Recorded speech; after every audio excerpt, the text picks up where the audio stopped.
The interim bishop of Buffalo's Catholic Diocese giving his first sit-down interview since taking over from his embattled predecessor.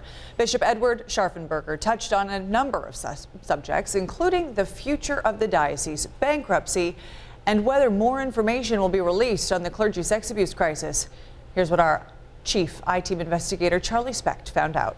Since Pope Francis named him apostolic administrator of the Diocese of Buffalo 1 month ago, Albany Bishop Edward Scharfenberger says it's clear he's now leading a wounded flock. What I do sense is a certain impatience. You know, we should have done a lot of things yesterday, and I want to do things in a fair and deliberative way so that we get it right. Scharfenberger told the I-Team he has already made a few changes, like barring bishops and church lawyers from playing active roles in the Diocese Review Board. We've heard the word cover up a lot, we've heard the word secrecy a lot, and I just wanted to be said that there is no criminality is not entitled to secrecy.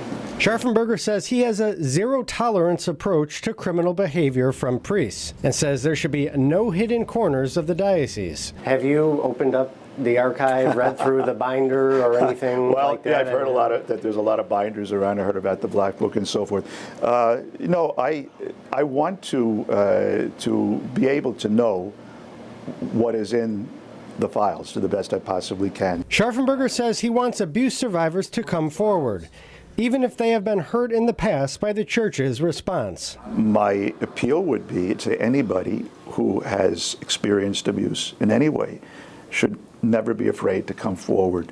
Now, what do you say to people who said, I did that under the previous bishop and I was ignored? Do it again. I'm sorry about that. You know, I have no control over the past, you know, and I'm not dismissing it in any way, and I can only say my apologies, my regrets, if that was your experience, you know, but I can only say as long as I'm here, do not be afraid. Before the interview, we took questions from abuse survivors like Sarah Ann, who wrote on Facebook, I feel that I should be able to see any documentation of numerous claims made from me or on my behalf. Why was it all hidden? Am I, as a survivor, able to obtain all the information the diocese has? Absolutely, absolutely. If a survivor it puts that question out and is interested, should come forward, and we'll do whatever we can to let that person know what they need to know and want to know. Scharfenberger says he is still getting his bearings, but knows a big decision, whether to file bankruptcy, is coming up fast. He says Catholics should stay tuned. I've only been here a month, but I think you will see a lot more action in the next few weeks.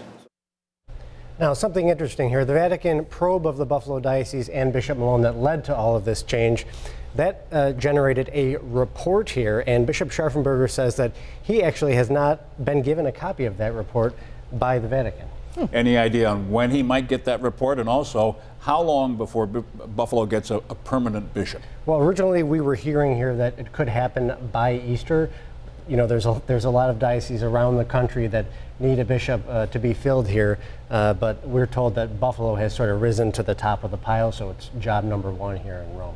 Okay, Charlie, thank you. And you can hear Charlie's complete interview with Bishop Scharfenberger right now on our website, wkbw.com. Just click on the story.